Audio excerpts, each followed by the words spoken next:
there! My name is Danya, I'm from Belarus, but since 2018 I live in Germany and share my experience about this country with you guys.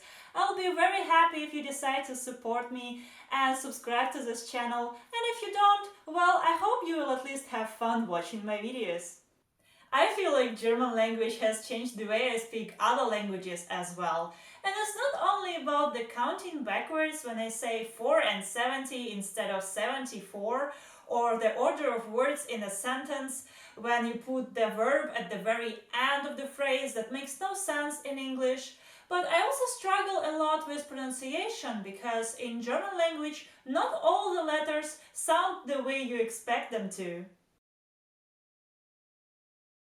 My biggest confusion in German pronunciation doesn't have anything to do with umlauts, which are still very difficult to pronounce for a foreigner, and also it doesn't have anything to do with the German R sound, which is so complicated that I made a whole video about it.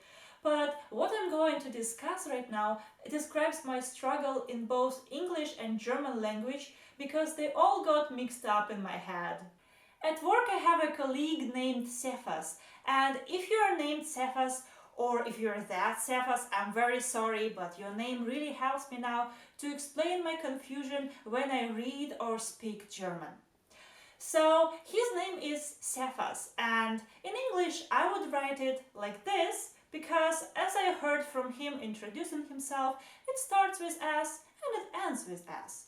But in German language, it's spelled a little bit differently, and therefore on his tag it was written like this, Cephas.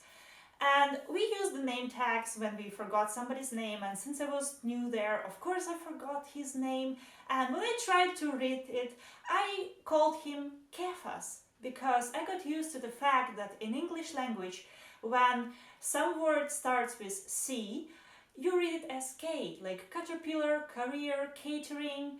So I called him Kefas, and later on I got explained that if you want to say the word with S sound, you're gonna spell it with C. And if you have the word that starts with S, then it's gonna be Z. This way, Sandra turns to Sandra, even though it still spells with S. So why S in German becomes Z when they have Z in their language as well? But no, apparently when you see a word in German that starts with Z, it's going to be Z instead. This way, this word is Zähne and not Zähne. So you see where this is going?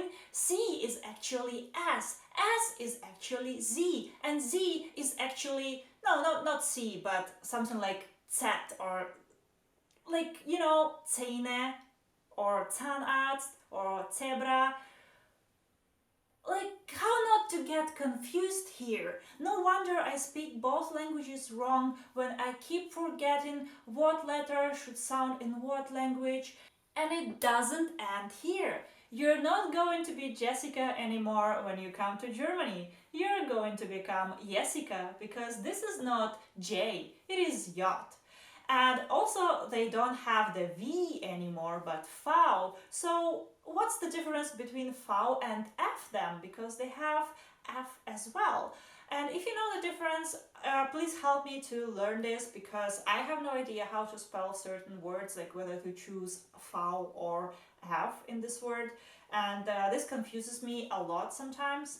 So if you can help me, I will be really grateful. I guess struggle is what keeps it interesting. After all, I do enjoy speaking both German and English language, and I'm kind of not allowed to complain about the difficulties that I have to go through while learning them, because Russian language, my mother language, is not a very easy language to learn as well. I can say how difficult it is for me to use accusative and dative cases in German language, but at the same time Russian language have 6 official cases. Or I can complain about how difficult it is for me to remember the right order of words in the German sentence, but Russian punctuation is so difficult that a lot of adults still do it wrong. This actually reminds me of an old anecdote that I heard a long time ago.